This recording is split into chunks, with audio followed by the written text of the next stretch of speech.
Airlines canceled hundreds of flights to Puerto Rico and other parts of the Caribbean on Saturday, stranding thousands of travelers at the tail end of the New Year holiday period after the Federal Aviation Administration ordered commercial aircraft to avoid airspace in parts of the region following U.S. strikes on Venezuela. President Donald Trump said Saturday the strikes resulted in the United States' capture of Venezuelan President Nicolas Maduro and his wife. Cancellations included 400 flights to and from Puerto Rico's Luis Muñoz Marin International Airport, close to 60% of the day's schedule. According to FlightAware, 15 flights from San Juan were listed as canceled for Sunday. Another 91 flights, more than half of Saturday's flights to and from Aruba's Queen Beatrix International Airport, were also canceled Saturday. When appropriate, these airspace restrictions will be lifted, U.S. Transportation Secretary Sean Duffy said in a post on X. Airlines affected by the flight restrictions included American Airlines, Delta Airlines, Southwest Airlines, and JetBlue Airways, United Airlines, and Frontier Airlines. Carriers waived change fees and fare differences for customers affected by the airspace closures if they changed their flights to later in the month. Airlines included more than a dozen airports and region in their waivers. JetBlue,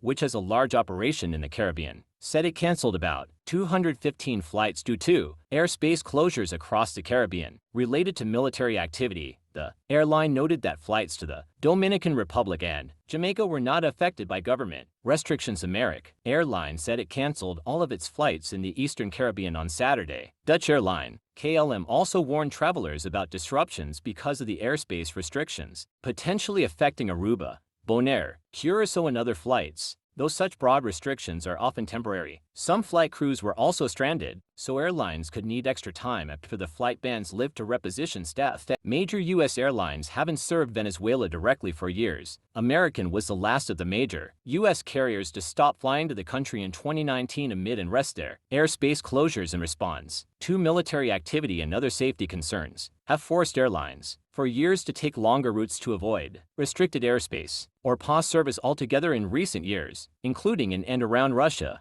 Ukraine, Israel and Iran.